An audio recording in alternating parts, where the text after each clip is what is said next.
أعوذ بالله من الشيطان الرجيم قال رب اشرح لي صدري ويسر لي أمري واحلل عقدة من لساني يفقهوا قولي السلام عليكم ورحمة الله وبركاته।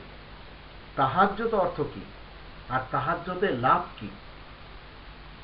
কোরআনের দৃষ্টিতে আমরা জানবো, আল্লাহ বলেন কোরআনের 17 নম্বর সূরা বানী ইসরাঈলের 79 নম্বর আয়াতে ওমিনাল লাইলি ফাতাহাজ্জাদ বিহি নাফিলাতান লাক আসা ইয়াবাসাকা রব্বুকা মাকামান মাহমুদা।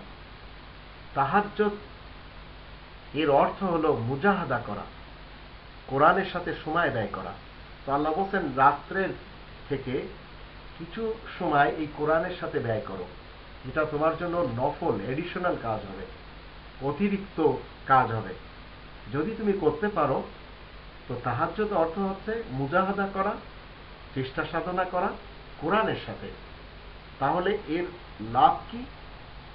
আসা ইয়াবাসাকা রব্বুকা মাকামান মাহমুদা, হতে পারে তোমার রব তোমাকে মাকামে মাহমুদে সুউচ্চ সেই স্থানে তোমাকে উপনীত করবেন। তো রাতের কিছু অংশ কোরআনের সাথে মুজাহাদা করলে মাকামে মাহমুদে যাওয়া সম্ভব। এটি মূলত কোরআনের পয়গাম।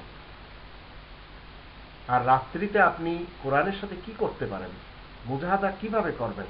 4 নম্বর সূরা নিসার 82 নম্বর আয়াতে বলে দেওয়া হয়েছে আফালা ইয়াতাদাব্বারুনাল কুরআন ওয়ালাউ কানা মিন ইনদি গায়রিল্লাহ লাওয়াজাদু ফি ইখতিলাফান কাসীরা।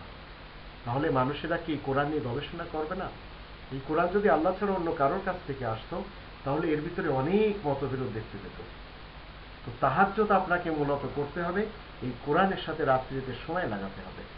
এটিকেই বলা হচ্ছে তাহাজ্জুদ, ফাতাহাজ্জাদ বিহি, এই কোরআনের সাথে আপনাকে সময় লাগাতে হবে। এটাই হচ্ছে নাফিলাতান লাক, এটি তোমার জন্য অতিরিক্ত।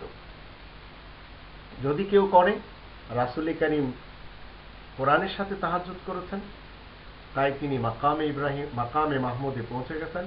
আর মাকামে মাহমুদে আপনি এবং আমি যদি পৌঁছতে চাই তাহলে রাত্রিতে কিছু অংশে কোরআন নিয়ে গবেষণা করতে হবে।